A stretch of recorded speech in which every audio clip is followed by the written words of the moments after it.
Agradecemos a presença de nossos convidados e convidadas e também a todos e todas que estão acompanhando esse encontro que certamente será muito produtivo. A programação do MIC-BR 2021 reúne profissionais especialistas das mais diversas áreas da indústria criativa e da cultura, que com suas experiências, conhecimentos e opiniões próprias dão sua contribuição para o fortalecimento dos empreendedores e das indústrias criativas. Meu nome é Ricardo Shimozakai, eu trabalho com acessibilidade, inclusão e turismo. Eu criei minha empresa chamada Turismo Adaptado, que me deu bastante destaque, mas hoje em dia eu trabalho na acessibilidade como um todo, porque eu vi que não é só o turismo que precisa da acessibilidade. Então, através do meu conhecimento, entre consultorias, cursos, palestras, eu tento espalhar, toda essa experiência que eu adquiri ao longo de anos. Eu vou fazer uma autodescrição para as pessoas com deficiência visual me conhecerem um pouco mais. Eu sou oriental, eu sou neto de japoneses, então tenho traços orientais, meu cabelo é curto, preto e liso. Eu estou com uma camisa polo azul e atrás de mim tem uma estante com livros e alguns objetos decorativos. Esse diálogo intersetorial terá como tema o empreendedorismo e inclusão, novas possibilidades e mercados. Em momento oportuno, nós abriremos espaço para perguntar sobre o tema. Eu vou apresentar agora um de nossos oradores, que é o Caco Matos. Certo? Ele é ator, palhaço, pesquisador e diretor desde 2000. Vem atuando como artista, formador em ações relacionadas com a integração de pessoas com deficiência, com e sem deficiência nas artes. Dirigiu o espetáculo Obstáculos no Festival Internacional de Circo, o FIC, e projetos novos modernistas do Teatro Municipal de São Paulo, com artistas com artista com e sem deficiência, quero dizer. É artista pedagogo dos Palhaços Sem Fronteiras, Palhaços Sem Fronteiras Brasil, onde atualmente integra o projeto Diversidade e Interculturalidade, e na elaboração da apostila do Coração, com jogos e procedimentos com o objetivo de integrar a diversidade humana, crianças e jovens em situação de vulnerabilidade social e emocional. Bom, Caco, pegando o tema dessa conversa, desse bate-papo, que é o empreendedorismo e inclusão, as novas possibilidades de mercado, diga para nós, o que você pensa a respeito e com sua experiência também, o que você tem a apresentar a nós. Olá, boa tarde a todas e todos. Amanda, Ricardo, é um prazer estar com vocês aqui.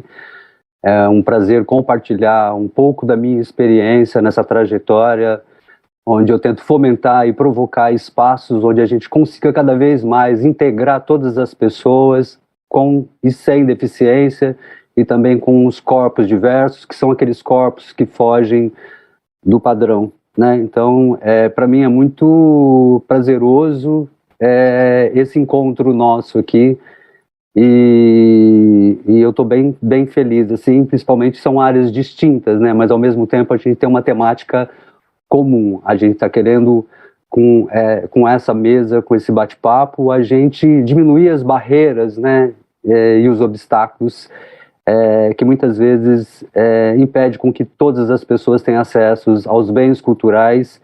Então, para mim é muito prazer estar aqui com vocês, eu fiz aqui mais ou menos um roteiro para mim, assim, para não me perder, porque eu acho que, assim, para qualquer pessoa empreendedora ou qualquer empreendedor,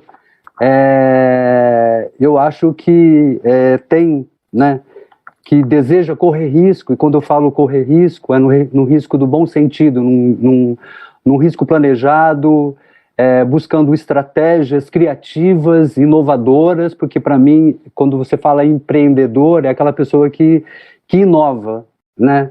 Que ela busca outras formas, não aquelas já padronizadas, mas buscam outras formas, e principalmente a gente pensando em acessibilidade, para que as pessoas tenham acesso, todas as pessoas tenham acesso aos seus bens tangíveis e intangíveis, né?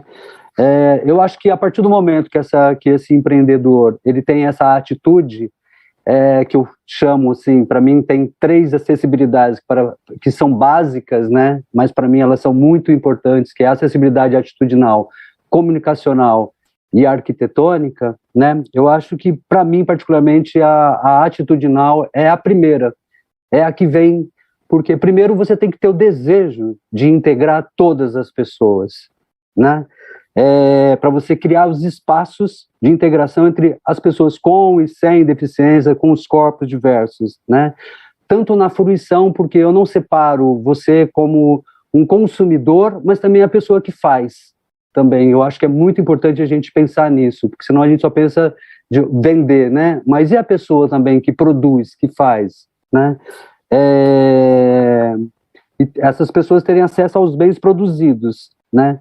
Então, a atitude dessa empresa, ela revela o pensamento, como essa empresa, ela pensa, né? O que ela está querendo provocar, que eu chamo isso de a dramaturgia do encontro. O que ela está querendo provocar de encontro, de dramaturgias, de possibilidade de convivência e, principalmente, de provocar transformações onde a gente vive, né?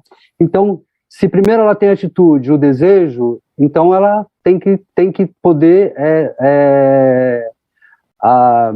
possibilitar que as pessoas tenham acesso à sua divulgação. Então aí entra a acessibilidade comunicacional, né? Quais são as estratégias que ela vai te utilizar? Libras, língua brasileira de sinais, ou audiodescrição, ou outras ferramentas tecnológicas, né? E aí, a partir do momento que ela faz esse planejamento com uma consultoria de pessoas especializadas, que eu acho muito importante isso, porque a acessibilidade comunicacional não é só você colocar, estou falando de espetáculo, você colocar um intérprete de Libras ou uma pessoa que faz audiodescrição. Existe um trabalho, um planejamento anterior a tudo isso, né? Existe um trabalho onde esse espetáculo ou essas obras, né? Você com esses especialistas, você passa todo o material necessário para que ele possa, de maneira mais eficaz, poder fazer essa audiodescrição e essa acessibilidade, né?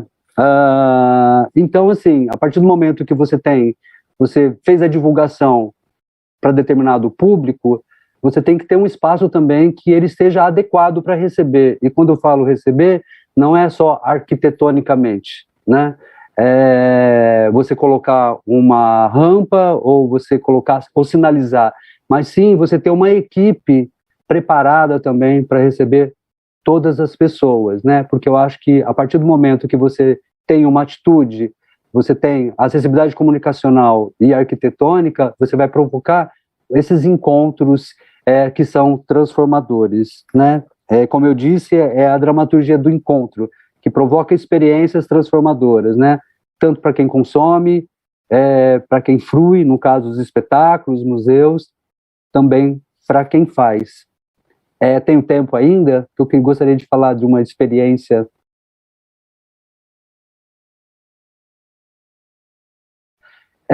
Para mim foi muito significativo. Eu tenho 2 experiências, como o Ricardo ele falou do espetáculo Obstáculos, né? O espetáculo Obstáculos, eu fui convidado no Festival Internacional de Circo em 2019 pelo Hugo Pozzolo para criar um espetáculo, elaborar um espetáculo com artistas com deficiência. E aí eu propus para ele fazer uma integração entre artistas circenses com e sem deficiência, né? E nós tivemos ali Libras e audiodescrição, e foi muito interessante, porque muitas vezes as pessoas acham que as pessoas com deficiência, elas não vão assistir os espetáculos, e aconteceu justamente o contrário, né? Ali no Festival Internacional de Circo, chegou um momento que assim, as arquibancadas precisaram ser retiradas para a quantidade de cadeirantes que foram chegando. Então, foi uma experiência muito interessante. E quando nós fomos para o Teatro Municipal de São Paulo, foi uma outra experiência, porque nós passamos por outro planejamento, onde você está num edifício que é tombado, é um edifício onde muitas vezes você não pode tirar cadeiras, né? E aí, assim, os arquitetos do Teatro Municipal, eles repensaram como é que podiam receber as pessoas com deficiência. Então, as frisas, né, receberam umas rampas onde os cadeirantes, eles ficavam nas frisas, e também a audiodescrição. E isso aconteceu não só na plateia, aconteceu também no palco, né? Então, houve uma transformação no espaço cênico e também no espaço de fruição desses espetáculos, né?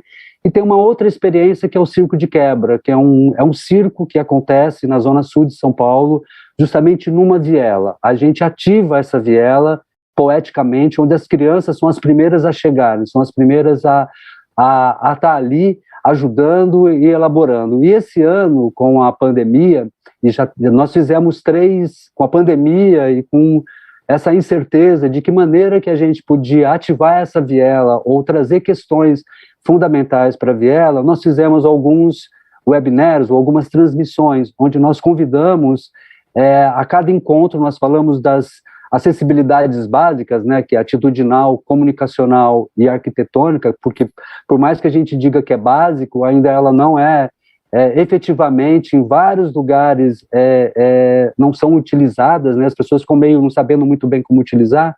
Então nós fizemos 3 transmissões e nós convidamos artistas, porque tem muitos artistas com deficiência que eles estão indo, trabalhando em vários lugares pelo Brasil e justamente também na pandemia, né.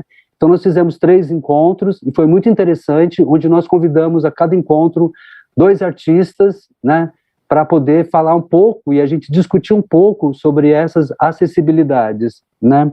E aí o Circo de Quebra, nós fizemos esse, e hoje o Circo de Quebra, ele foi pensado justamente para a gente poder receber ali, bem no meio da comunidade, na Zona Sul, receber as pessoas com deficiência. Então, foi conversado justamente com a subprefeitura da Embu-Mirim, para a gente poder criar ali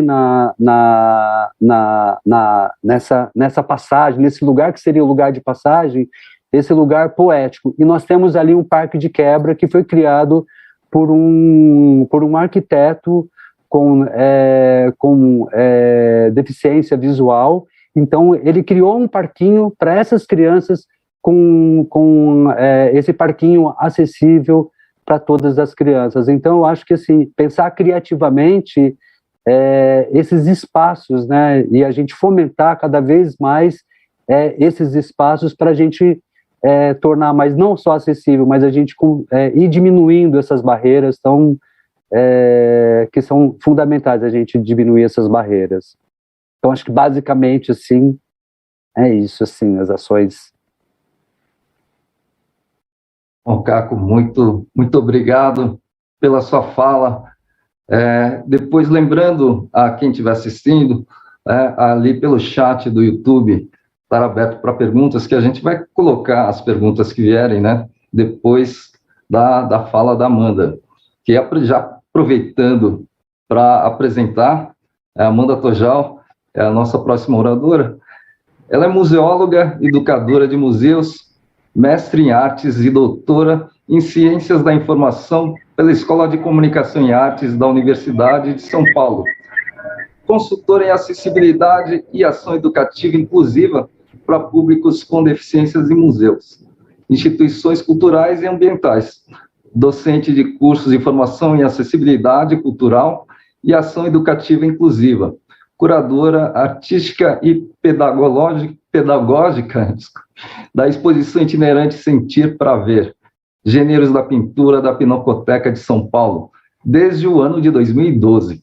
Sócia-presidente da empresa Arte e Inclusão, consultoria em ação educativa e cultural, desde o ano de 2003.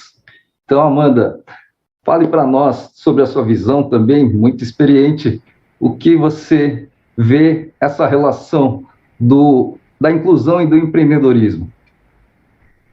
Muito obrigada, Ricardo. Boa tarde a todos, boa tarde a Sartini, que me convidou, aos meus queridos colegas da mesa, Ricardo e Caco, das nossas intérpretes de Libras e da equipe de suporte que nos faz entrar nesse mundo virtual também, né? E eu queria aproveitar, né, a fala do Caco, que mostrou as questões de acessibilidade atitudinal, informacional e física, e focou a questão da acessibilidade atitudinal, voltado para as questões do circo, né, dos espetáculos circenses, e eu vou falar dessa questão do museu como instituição cultural, das exposições e a inclusão das pessoas com deficiência, tanto no aspecto de usuários, como também no aspecto de protagonistas profissionais e de empreendedores, como não.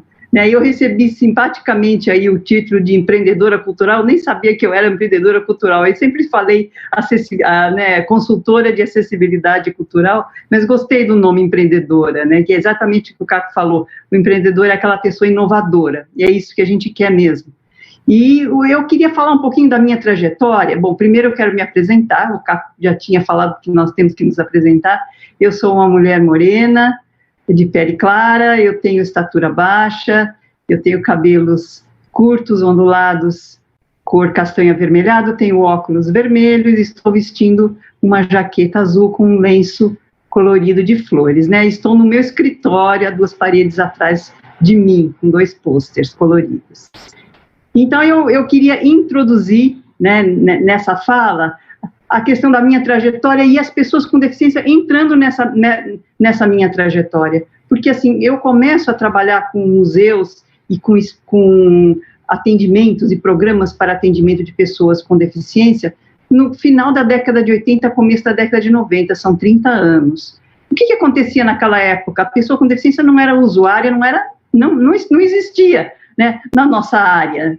E eu me entusiasmei pelo tema, inclusive porque eu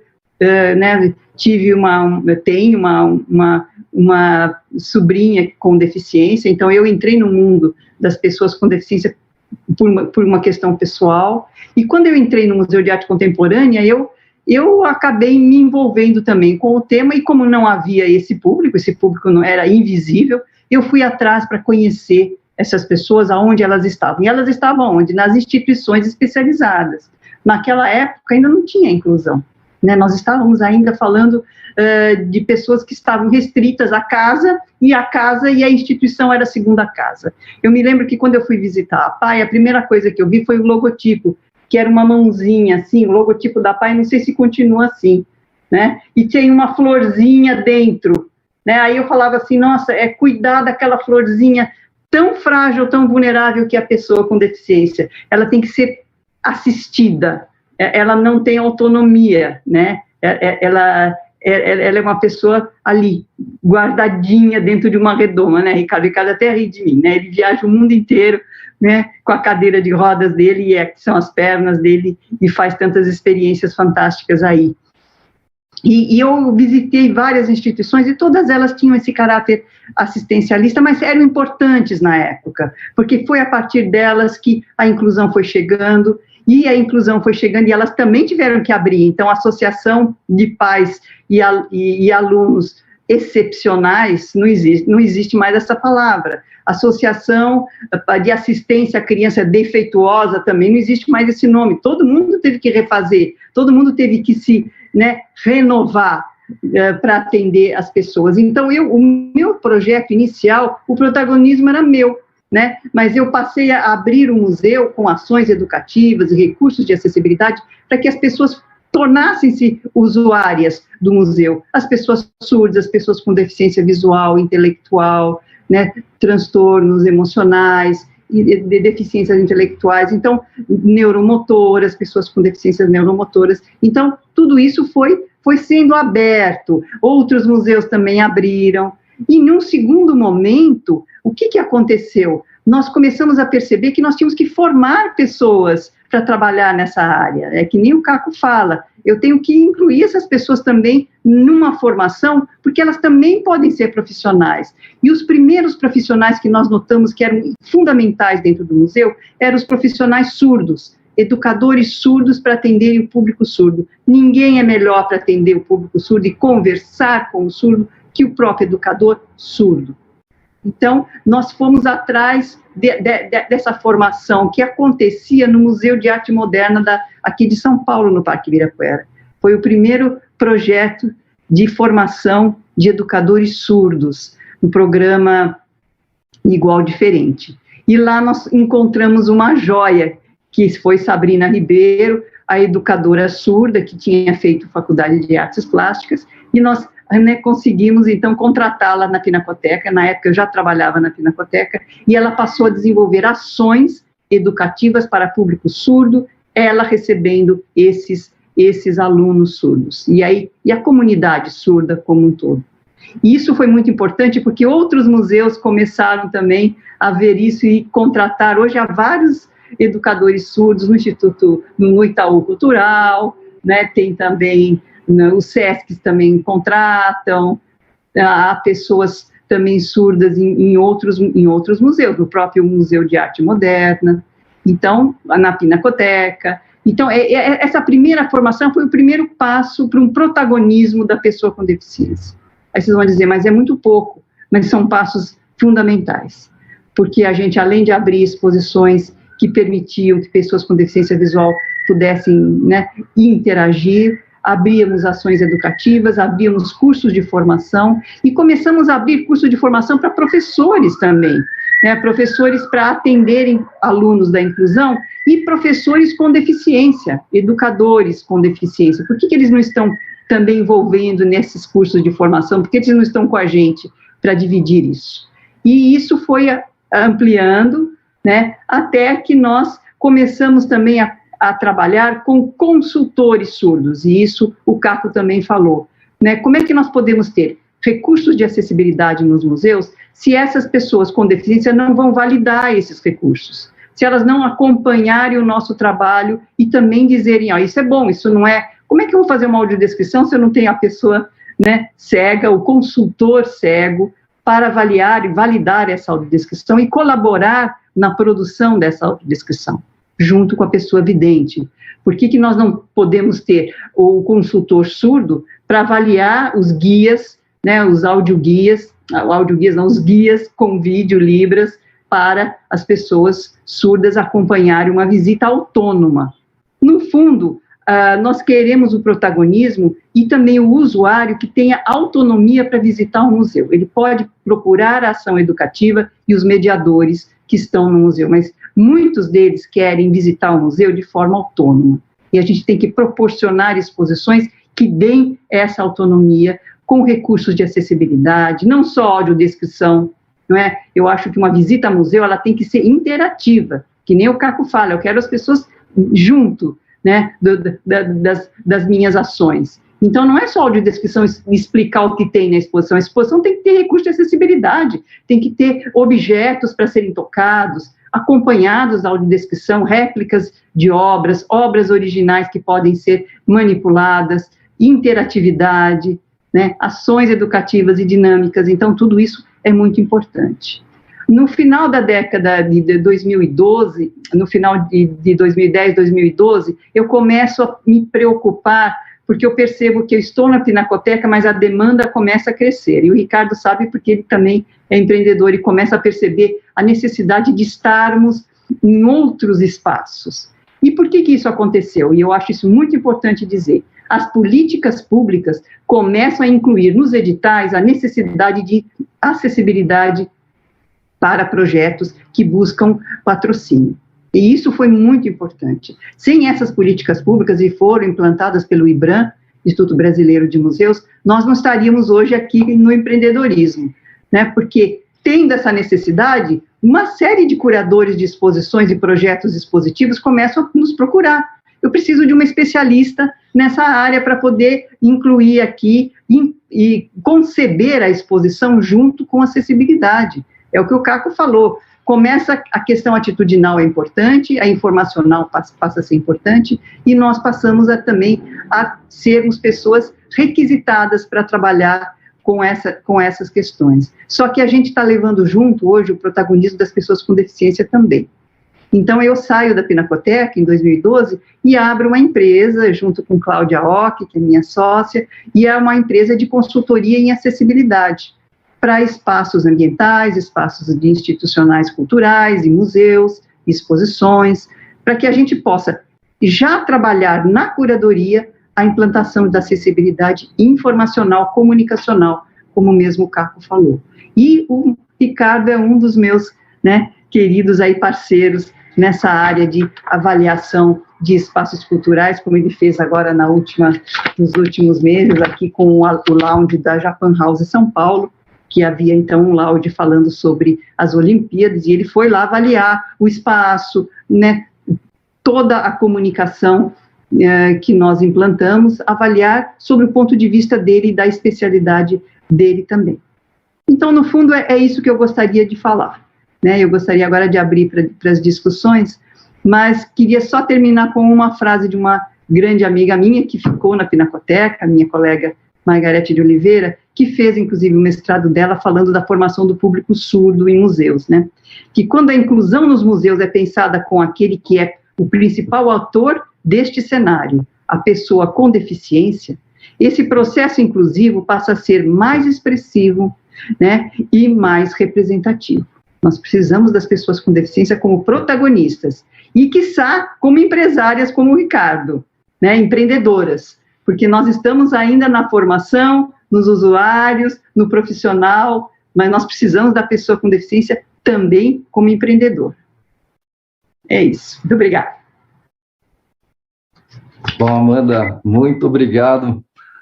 Como você falou, aí a questão, né, da acessibilidade já vem sendo colocada como um quesito, né? Quesito para você ter seus projetos, né?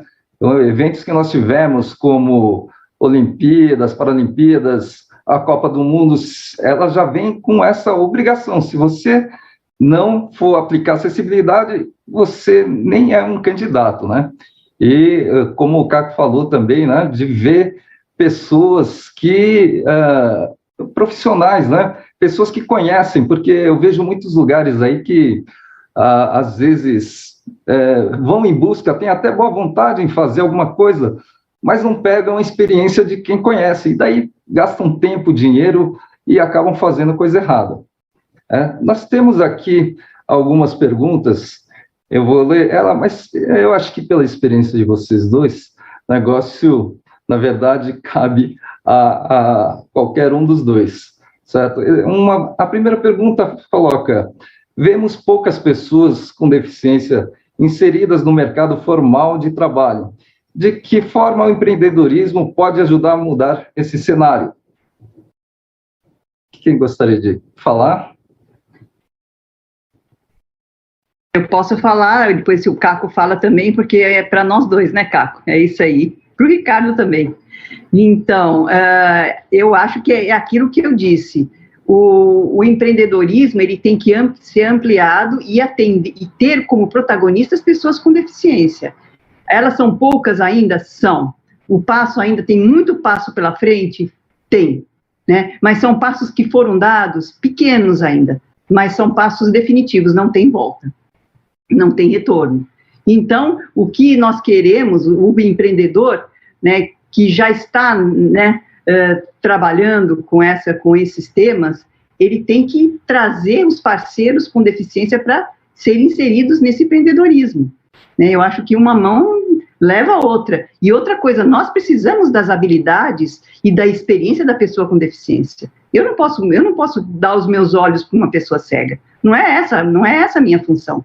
Ele tem que ver o mundo dele e a cultura pelos olhos dele. E os olhos dele são fundamentais para a gente entender como trabalhar a acessibilidade e a inclusão. Então, eles são fundamentais no nosso trabalho, no nosso empreendedorismo e nas nossas inovações. Eles têm que estar ao nosso lado. É assim que a gente caminha junto. Bem, eu não fiz a minha audiodescrição, então eu vou fazer agora. minha autodescrição. Bem, eu sou um homem branco, meus cabelos são grisalhos nas laterais, em cima tem um cabelo um pouquinho mais cheio, tenho pele branca, estou usando uma camisa vinho, estou com um fone de ouvido, e atrás de mim tem um tecido azul com flores brancas e com umas ramas vermelhas, né? A pergunta é, vemos poucas pessoas com deficiência inseridas no mercado formal de trabalho, de que forma o empreendedorismo pode mudar, ajudar esse cenário, né? Como a Amanda disse, né, da gente trazer essas parcerias, eu acho que é fundamental, porque na verdade eles vão dar os caminhos, assim, eu fui aprender a trabalhar, inserir, a pensar e repensar justamente fazendo, eu sou da prática, né? Então a cada momento que eu me proponho a desenvolver um trabalho, eu sempre penso de que maneira que eu posso desenvolver esse trabalho, e nada melhor do que justamente trazer as pessoas que vão me ajudar e vão me provocar a repensar de que maneira que eu estou elaborando esses trabalhos, né? Foi assim em vários trabalhos que eu já fiz, e também no FIC, né? Porque, como eu disse, ele mudou não só uma relação minha com o meu trabalho, mas mudou todo um espaço, todo um lugar, né? E eu acho também assim que também existe, quando a gente fala em empreendedorismo, também o desejo de você também ser empreendedor, e o que você precisa para ser empreendedor e empreendedora, né? A gente também buscar os recursos aí que existem para a gente poder também buscar formações, habilidades e competências, para a gente poder transformar todos os espaços, né? Eu acho que basicamente é isso, assim, para a gente poder mudar esse cenário, não só do ponto de vista da gente como observador ou como receptor, mas também a gente também fazendo, né? Quando eu falo isso, também as pessoas com deficiência, como é que elas podem ser empreendedoras? O que provoca elas ser empreendedoras? Né? E também cobrar políticas públicas, que eu acho que é fundamental também. Eu acho que para empreender na questão da acessibilidade, para trazer acessibilidade, né, para o empreendedorismo, é necessário você colocar a pessoa com deficiência no meio disso, né? Tanto que a Convenção dos Direitos da Pessoa com Deficiência é uma convenção da ONU, o lema dela foi nada sobre nós sem nós, certo? Ou seja, a gente tem esse conhecimento, né? Não que profissionais sem deficiência, como nós temos aqui, Amanda, o Caco, mas eles são muito responsáveis. Então, eles trazem, eles têm que beber da fonte, né, que são as pessoas com deficiência. Então, a Amanda, por exemplo, me levou ali para a Japan House para avaliar a questão da acessibilidade física, né? Porque eu vivo isso, sem querer ou não, o negócio, eu preciso viver isso. Então, na prática, como o Caco falou, a gente acaba vendo soluções. Eu sou também muito da prática, assim. Da prática que eu construo a teoria. Às vezes o inverso não dá muito certo, né? Mas vamos lá para a segunda pergunta. As pessoas com deficiência passam a empreender, mas por necessidade e oportunidade. O que a tecnologia e a pandemia influenciaram na atividade desses empreendedores? Bom, eu vou colocar aqui também um pouquinho. Eu, por exemplo, eu comecei a ver a questão do turismo, né, por uma questão pessoal. Eu queria passear e viajar.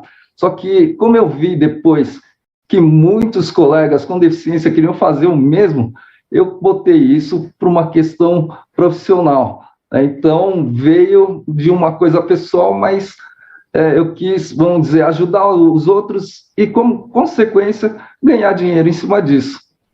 Mas as experiências de vocês, qual a opinião de vocês têm a respeito disso?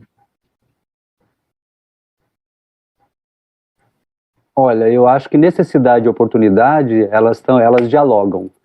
Não é só a necessidade e oportunidade. Eu percebo vários artistas com deficiência que estão aí criando projetos, colocando seus projetos em editais, ganhando os editais, porque elas querem não só a questão da necessidade de sobrevivência, mas sim poder criar, fazer as criações dela, né? Poeticamente, esteticamente. Então as duas coisas estão interligadas, porque são cidadãos, né, que também têm o direito de se colocar no mundo. Então, para mim, particularmente, necessidade e oportunidade, porque se você tem editais que estão abertos, ela justamente vai colocar o seu trabalho no mercado. E cada vez mais o mercado, principalmente do circo e do teatro, a gente está repensando e pensando, olha só, eu conheço muitos artistas que hoje eles estão fazendo cursos de Libras de audiodescrição, porque eles percebem que futuramente esse vai ser um mercado cada vez mais necessário. Aliás, não tem mais volta. Eu acredito que não tem mais volta. A partir do momento que deu o start e as pessoas têm a atitude de ter nos seus espetáculos Libras, audiodescrição ou recursos de acessibilidade, não tem mais volta. E cada vez mais esse mercado ele vai ser fomentado. E uma empresa ela não vai mais poder falar, eu não vou ter a acessibilidade à audiodescrição. É uma empresa que vai estar defasada, né? Ela vai estar lá na antiga, né? E a gente pensando como empreendedores, né, eu acho que isso é uma visão assim, como eu falei, correr risco, pensar criativamente como é que você pode estar lá na frente, né? Então, essa questão de necessidade e oportunidade, elas estão, para mim, elas dialogam e muito, assim, principalmente para os artistas que eu conheço. Então, vou dar continuidade aí para o que o Caco falou, super importante, falando sobre a pandemia, né? O que a pandemia trouxe na área de museus e instituições culturais? Ela fechou as instituições culturais e os museus, o Caco também ficou sem o circo, né? E o que aconteceu paralelamente, aí, dando continuidade? Começaram a se abrir os grandes encontros virtuais nos espaços virtuais. E as pessoas com deficiência, como é que ficaram nessa história? Elas começaram a exigir, né, recursos de acessibilidade virtuais, porque nós não tínhamos isso, a gente trabalhava no corpo a corpo. E aí o que aconteceu? As mídias tiveram que se adaptar, né, eles tiveram que trazer as Libras, como nós estamos tendo agora, tiveram que trazer a audiodescrição, né, e outra coisa muito interessante que eu acho, a tecnologia passou a ser muito importante em alguns casos. Em alguns casos eu não sou muito a favor da tecnologia em tudo, não. Eu acho que a experiência é muito mais importante do que você trabalhar a tecnologia no caso de você estar vivenciando um momento artístico, de interpretação artística, etc.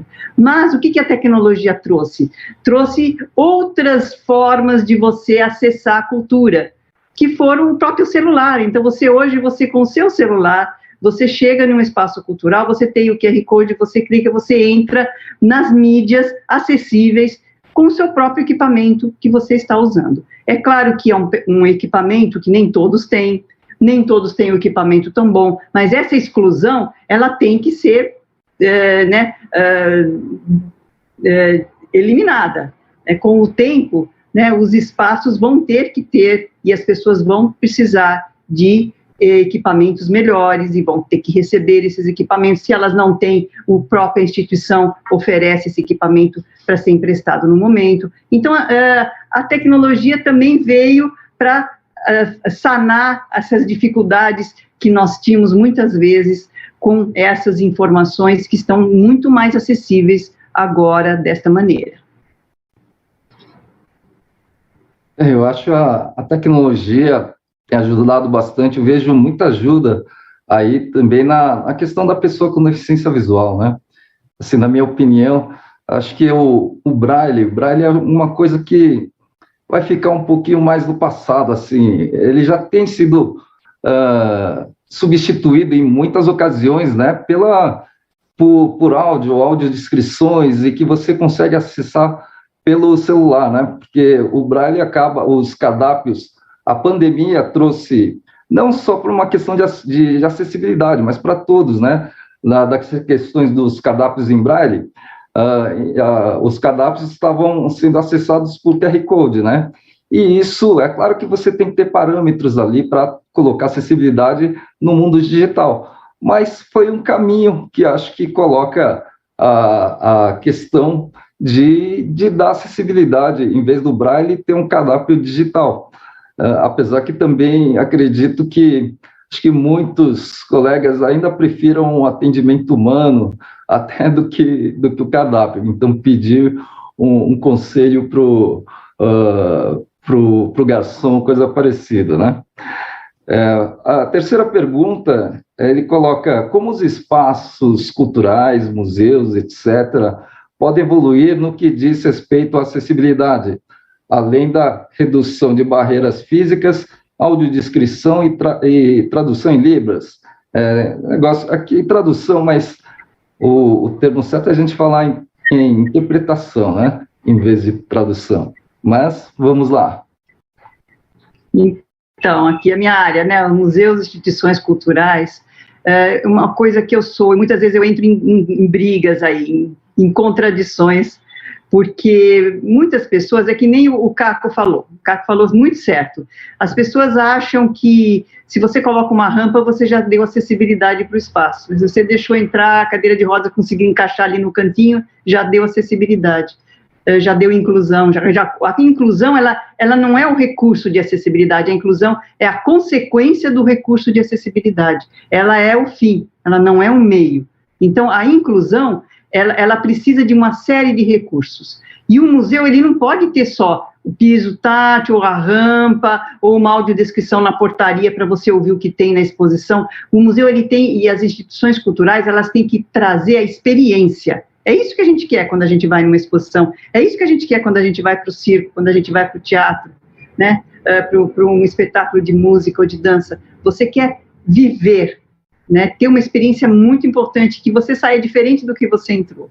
Então, o museu, ele tem que ter recursos de acessibilidade interativos, tem que mexer com a pessoa, trazer interpretações. Então, não é só audiodescrição e muito menos videolibras, né? Nós temos que ter uma dinâmica, nós temos que ter réplicas, nós temos que ter objetos táteis, a gente tem que ter espaços de instalações que você entra e o teu corpo participa também. Então, é muito mais, né, uma experiência que vai mexer com os seus sentidos.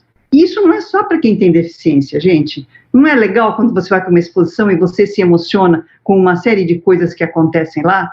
Porque vai ter música, porque vai ter imagens, mas também vai ter momentos que você vai se envolver com algum objeto, né? Ou você vai ouvir um depoimento importante. Então, essas coisas são muito complexas, por isso que existe o empreendedor, né, de acessibilidade cultural. Ele vai ver naquela exposição o que é importante acessibilizar. E vai ser bom para a pessoa com deficiência, vai ser bom para a pessoa sem deficiência também. Porque no momento em que você acessibiliza, você traz, né, os sentidos, todos os nossos sentidos à flor da pele, não só o visual, que é aquele sentido que todo mundo considera o mais importante.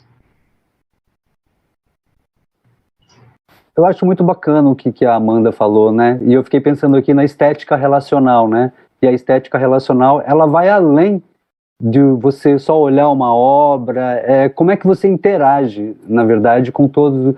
Quando ela fala do museu, nossa, eu fiquei viajando aqui, né? Como é que a gente consegue provocar, e você, principalmente, quando você tem as pessoas, né? As pessoas com deficiência que vão falando quais são os caminhos, como é que você pode provocar determinadas sensações, eu acho que para mim, assim, me vem muito, como é que você pode fazer com que a pessoa interaja com aquilo que ela está ali naquele espaço museológico, ou mesmo no teatro, né? Como é que a gente consegue provocar essa relação a partir dessa estética relacional.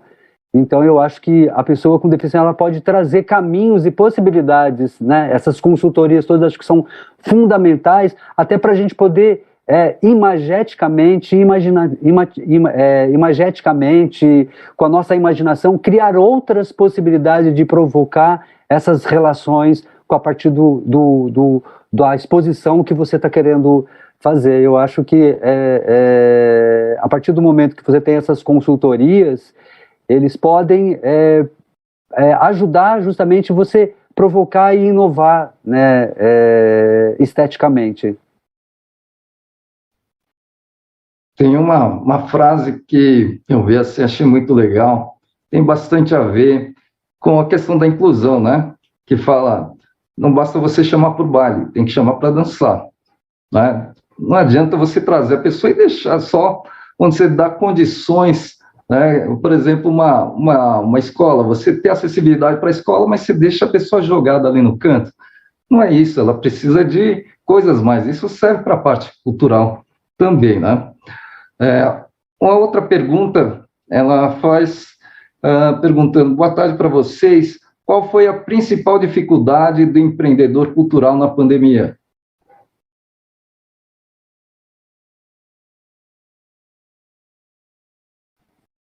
Olha, eu vou falar da minha área, que isso foi, acho que para todos os artistas, nós paramos, né?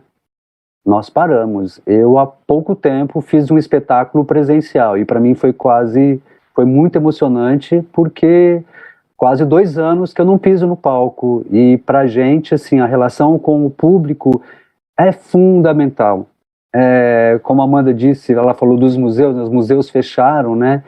E mais do que a gente ir aqui para as plataformas virtuais, né, a gente tem a necessidade de relação com o público, né? Então, essa foi uma grande dificuldade, mas eu conheço vários artistas com deficiência que não ficaram abalados, não. Eles continuaram trabalhando e, assim, eles foram viajar para vários lugares para fazer espetáculos e espetáculos virtuais e continuam trabalhando, assim, virtualmente, mas indo para os espaços, né, circulando pelos espaços. Mas acho que a grande questão foi justamente a gente parar, né, agora que a gente está retomando e a gente está tendo coragem de retomar, né, da gente ter o contato com o público, porque a pandemia ainda não acabou. Então, como é que a gente faz isso, né, conscientemente? Então, acho que foi justamente essa parada, né, essa pausa, entre aspas. E complementando o que o Caco falou em relação a museus, instituições culturais, fechadas essas instituições, nós não tínhamos mais condições de trabalhar o sensorial com as pessoas, então, porque o museu é um espaço que imersivo, você entra e você tem a experiência. Então, essa experiência sensorial, só na telinha do computador, só virtualmente, uma pessoa cega é retirar dele o que ele mais precisa, o tato, os outros sentidos. Então, nós penamos muito com isso, porque foi uma perda, e mais do que isso, Caco, nós ficamos com medo que as propostas de acessibilidade parassem de vez, porque você vai voltar a tocar nas esculturas, você vai voltar a ter uma experiência sensorial no espaço do museu, mas e o vírus? E o contágio? E o que a gente faz? Nós tivemos que mudar o jeito de olhar a exposição. A exposição não pode mais ter fone de ouvido que você compartilha com o outro, né? Porque muitas têm o foninho pendurado, você põe, ouve, retira, toca, vê. Então, todas essas questões tiveram que ser readaptadas. Mas não foi impossível fazer, não. Tanto que as exposições voltaram. Então, eu já estou vendo muito lugar assim, eu não vou fazer mais acessibilidade, porque agora tem contágio.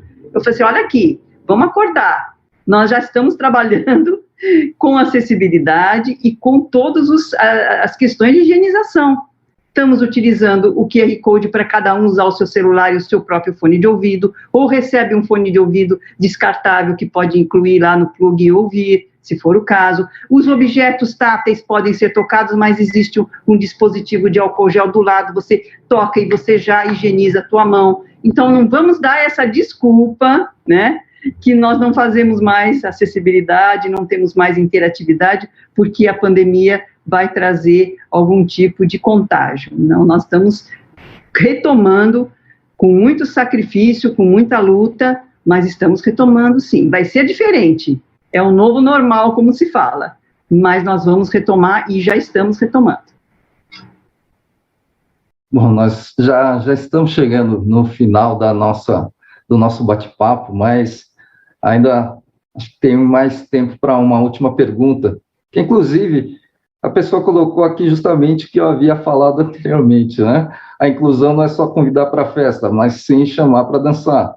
E daí ela complementa: como vocês pensam que estamos evoluindo nessa questão? Temos capacidade de proporcionar as mesmas experiências para todos?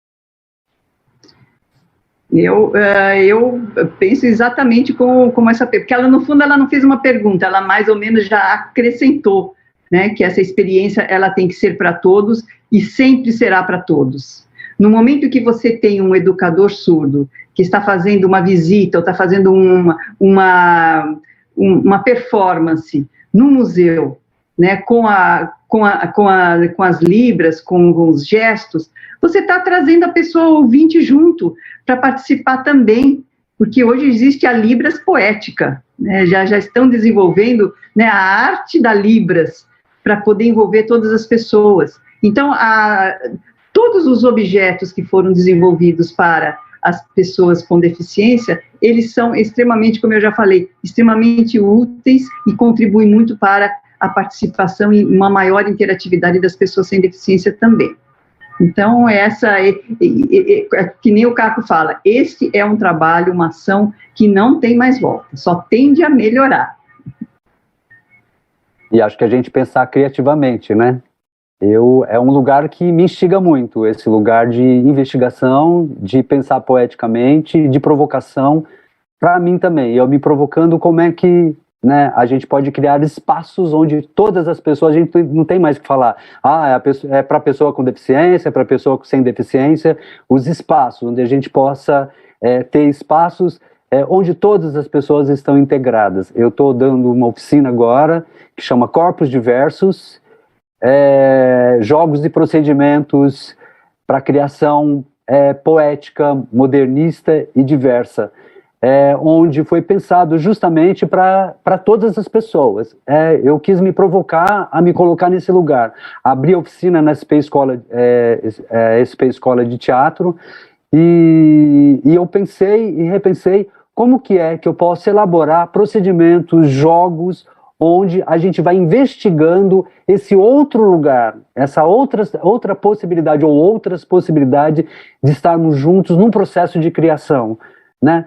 Eu participei de um projeto agora que nós estamos elaborando, a Apostila do Coração, no Palhaço Sem Fronteiras, e o Palhaço Sem Fronteiras pensa muito sobre isso, que é a Palhaço Sem Fronteiras Brasil e Palhaço Sem Fronteiras Suécia, onde nós estamos trabalhando essa apostila e convidamos alguns artistas que têm deficiência para poder, junto com a gente pensar pedagogicamente nessa apostila, né? Pensando na diversidade e na interculturalidade. Eu acho que é um mundo possível.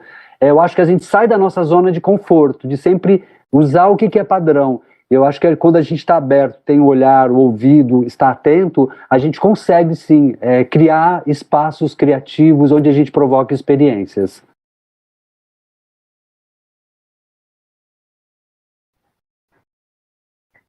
Bom, então, finalizando, porque já estamos no final do nosso tempo, agradecer Caco Matos e Amanda Tojal, e deixar um recado a todos para quem quiser empreender na acessibilidade, procurar profissionais como eles, como eu também, que tenham essa convivência direta com a pessoa com deficiência. Se vocês tiverem mais um breve recado para a gente finalizar.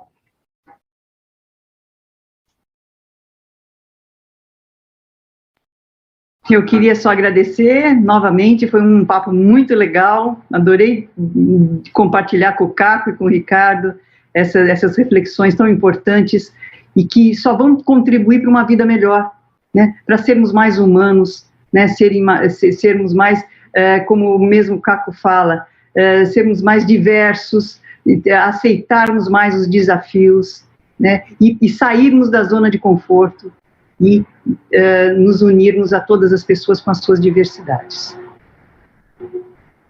Bem, eu quero agradecer ao Ricardo, à Amanda. Obrigado, Ricardo. Conhecer, né, áreas diversas, mas a gente com o mesmo objetivo, né? São corpos diversos, mas com o coração pulsando e sintonizado, para a gente poder provocar essas transformações e esses pensamentos estéticos e humanos. Então eu quero só agradecer, obrigado por esse nosso encontro e essa nossa conversa.